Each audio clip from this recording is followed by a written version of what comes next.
If you guys want to be in with a chance of winning a copy of FIFA 20 on either console of your choice, all you need to do is leave a like on the video, leave a comment down below, and subscribe to the channel if you're new around here. Best of luck and enjoy the video. Hey guys, Way here, welcome back to another video, and today I'm going to be showing you guys my predictions for the first Premier League Player of the Month SBC of FIFA 20. I'm also going to be covering a load of investments you guys could potentially pick up on the web app to make yourself loads and loads of profit when this first SBC is released. So if you guys do enjoy the video, if you do, don't forget to leave a like on it. If you haven't checked out any of my other FIFA 20 videos, I'll leave links to them down below in the description. And without further ado, let's go on into it. Starting off with the predictions, I've got a short list of 5 players, 2 of whom stand out above all others as the main favourites for the award, and it's very close between them when you look at the stats, so it's going to be interesting to see who comes out on top after the final voting. And for those of you wondering, that is made up primarily of a vote from a panel of Premier League and football experts, and then a small proportion of the votes come from a fan vote from EA's Twitter. We're going to start off in order of rating with Kevin De Bruyne, the current top assister in the Premier League with 4 assists, 0 goals and an average match rating of 8.09, placing him amongst the elite in the Premier League this season. With Manchester City, who currently sit second in the table, he's got a record of 2 wins, 1 draw and 0 losses. We've then got his Manchester City teammate Sergio Agero, the joint second top scorer in the league with 4 goals, 0 assists and an average match rating of 7.43, and again he's got the same record, 2 wins, 1 draw and 0 losses. And then we've got the final of a trio of City players, Raheem Sterling, by far and away one of the favourites for August Player of the Month. He's the joint top scorer in the league with 5 goals, 0 assists, an average match rating of 8.29, the highest of all of these players, and again a record of 2 wins, 1 draw and 0 losses. And then we've got the other favourite, and that is Teemu Pukki, who has had an unbelievable start to the season with newly promoted Norwich. 5 goals and 1 assist, so he has the most goal involvements of anyone this month. His average match rating is just below Raheem Sterling's. 8.27 is barely negligible, and then he's got a record of 1 win, which was against Newcastle, 0 draws and then 2 losses, albeit against good teams, Liverpool and Chelsea, and he scored in all the games. He's got a hat-trick just like Sterling did, and then he managed to get a goal and an assist against Chelsea and a goal against Liverpool as well. And then finally we've got Ashley Barnes, the joint second top scorer, along with Sergio Agero on 4 goals. Again, he's got 0 assists, an average match rating of 8.12 and a record of 1 win, 1 draw and 1 loss. So they're the main candidates. There are a couple of others who could potentially get in there. Mohamed Salah, for example, has got 3 goals. There are a handful of different players, but I think these are the main ones, and you don't really need to look anywhere apart from Sterling and Pukki, because I don't see anyone else really getting in there. Possibly De Bruyne, but I don't think so. And as a City fan myself watching the game, Sterling typically has more of an impact, and has at least in these first 3 games, compared to De Bruyne. So I think it's between Sterling and Pukki. It's going to be interesting to see how the voting goes. As I said, Pukki obviously has more goal involvements, but I think Sterling's probably performed slightly better. For example, if you watch the Chelsea game, Pukki got a goal and an assist, but he was very rarely on the ball and wasn't doing much apart from that goal and assist. Sterling has had a really good impact all throughout all the games, but it's very hard to say. Obviously Sterling's got a better record and is second in the table, but you'd expect that given he plays for City and Pukki plays for Norwich. And you've also got to take into account the level of opponents they've played. Pukki's played 2 very good teams in Chelsea and Norwich, and then 1 less good team in Newcastle. Sterling's played Spurs, and he was good against them and got a goal against them, and then he's played 2 lesser teams in West Ham and Bournemouth. So very hard to choose between them. Let me know down below who you'd go for. I think a lot of people are going to vote for Pukki as the fan vote because they want a more affordable option in the Premier League. If I was voting from a football perspective, I'd probably go with Pukki, but if I was voting from a FIFA perspective, I think I'd go with Sterling, just because there's already a lot of Premier League strikers available that are going to be around that rating with similar stats. Think of people like Alexander Lacazette, for example. You're going to have Gabriel Jesus, you're going to have maybe Heung-min Son, players like that as well, and then above that, Kane, Aguero, Aubameyang. There's going to be loads and loads of different strikers, whereas that left wing position, now that Hazard's left, Sterling is going to be the best player in that position, and it's going to be a meta card for the first couple of weeks and months of the game. So I'd personally go for Sterling. Yes, he'll be more expensive, but he still won't be super expensive. Lucas had a great card and was like 30k, so this Sterling card might be like 1 or 200k. But for that quality and caliber of card, I think that would be very good. But let me know down below in the comments, who are you going to be voting for? Now, moving on to the investments, the main routes you want to cover are the club and nationality of the player, as well as the clubs they've previously played for in their career and the clubs they've faced throughout the month. It's also well worth picking up players from the Premier League as a whole that will cover you no matter who wins the award. So I'm talking high-rated Premier League cards, 82s to 86s and 87s, and also Premier League informs. If there are any cheap Premier League informs in the first team of the week, they're very, very worth picking up, and they can make you so many coins, and also just discard price informs in general, especially if they're from good nationalities such as England, Belgium, Argentina, some of the nationalities of the potential nominees. It's also best if you get options that cover multiple players. So for example, Liverpool players will cover you for Sterling as one of his previous clubs, and they'll also cover you for Pukki because he played them throughout the month. And if you get someone like Jordan Henderson, you've got a high rated English card in the Premier League too, so it's best if you get investments that cover lots of options, because that way they're going to be useful no matter who wins, and they stand you better chances really of making lots of profit. Now I'd recommend just covering Sterling and Pukki because they're the favourites hands down. I really don't see anyone else winning apart from one of those two, but if you have a bit of a gut feeling that maybe Ashley Barnes is going to win, for example, I'm not stopping you covering those options, and that's why I'm showing you all the different options here. But the main ones I'd recommend investing in, as said, are Sterling and Pukki. We're going to start off with De Bruyne. Obviously, he plays for Manchester City, and he's Belgian, so you've got two options there. High-rated City players that aren't too expensive, maybe someone like John Stones, for example, could be a good one, or Ilkay Gundogan. They're going to be some decent options. And then Belgians, you've got maybe Dembele, for example, playing in the Chinese Super League now. And then for his previous clubs, you've got Genk, Chelsea, Werder Bremen, and Wolfsburg.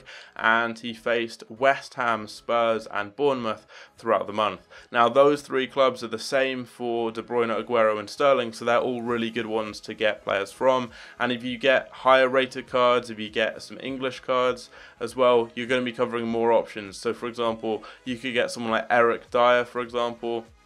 He's going to cover that English route if maybe you need a full English team for Sterling. Typically there are about 3 or 4 teams for each player of the month. It depends on the rating of the player and how much they are, but often you've got different squads that relate to different parts of the player, whether it's their past, whether it's the clubs they faced, whether it's their nationality, whatever. So it's always good covering lots of different options. You always have a high-rated Premier League team though, so it's always very easy to cover those options there. We've then got Sergio Agero, who played for Independiente and Atletico. He's obviously Argentinian, and he played the same teams as De Bruyne. And then we've got Raheem Sterling, who played for Liverpool. That's the only other club he played for in his senior career, so a very easy investment there. Just look for any high-rated Liverpool players.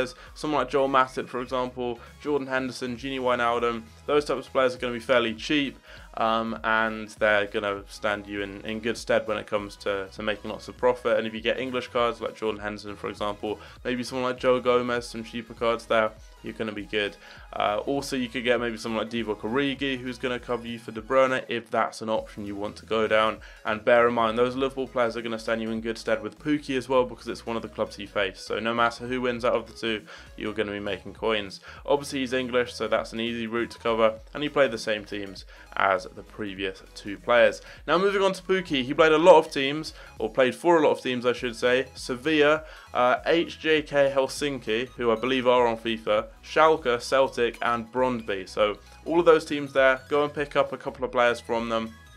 This is going to be a really good option when it comes to those past clubs, especially Helsinki and Brondby, and also get a couple of gold cards from Celtic. They don't have many, so they're going to be some nice ones to get.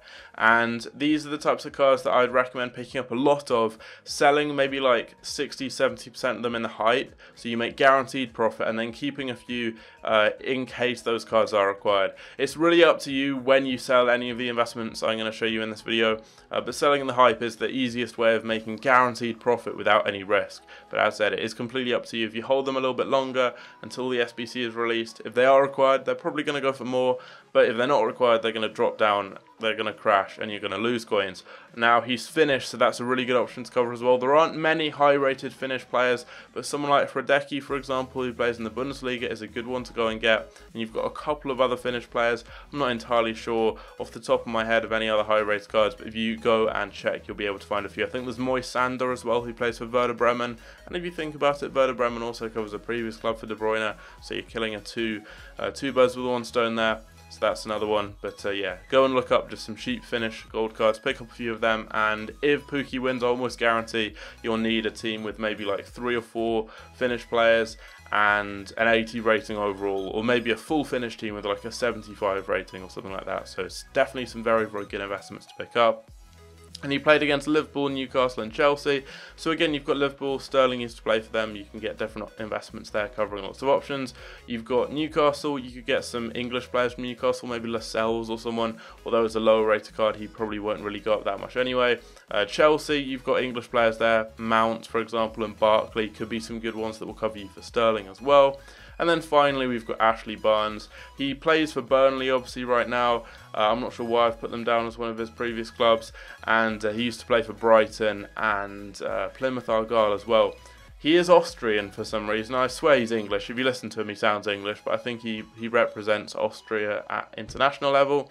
And he played against Southampton, Arsenal and Wolves. So, again, you guys know what to do. Go and pick up some players from those previous clubs, that nationality, and also from those clubs he played against, if you are interested in covering Barnes. But as said, Sterling and Pukki are the ones I'd recommend investing for. So, very, very easy there. You know what to do. You know the types of players to pick up. Once we know the actual ratings and everything of all the different cards, I will do a more in-depth investment guide showing you guys the exact types of players I'd recommend picking up. And for those of you wondering when Player of the Month will be released, typically, like last year we had Lucas, and he was released for August. And he came out like right at the end of September, basically, because you've got to bear in mind FIFA doesn't come out until the 18th on the web app, and then the full game comes out a little bit later. So I think it's going to be around like the early 20s, maybe like the 21st, 22nd, sometime around then. Whenever a Friday is typically when Player of the Month comes out. So it's going to be the first Friday of the FIFA cycle. I think it's going to be when Player of the Month comes out. Don't quote me on it, but it will be out quite late, and I know it is for August and it's coming out at the end of September, but that's just how it works normally.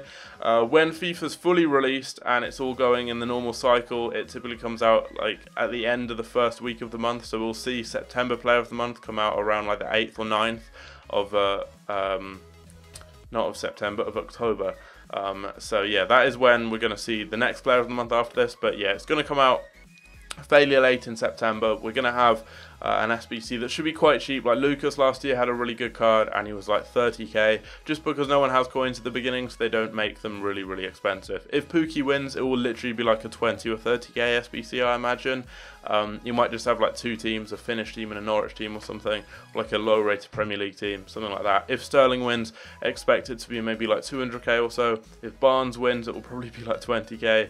If Agero or De Bruyne wins, you're going to be looking at maybe like 500 or 600k. So a lot of coins, but you're going to be getting a very, very, very good player who will be meta for a long period of time up until they get more special cards that are going to surpass those. But there we go. Let me know down below in the comments what you thought of this video. Who do you think is going to win Player of the Month? Who are you going to be investing in? And if you guys could leave a like on the video as well, that'd be very, very much appreciated. I put a lot of time and effort into this. Hopefully you can tell by all the graphics and everything. The amount of time I spent copying and pasting these badges all over the screen that you guys can see now. It took me like 2 hours, so hopefully you guys appreciate that. And also I've put a lot of time and effort into the researching of all the stats and everything. Hopefully I've not got any of them wrong.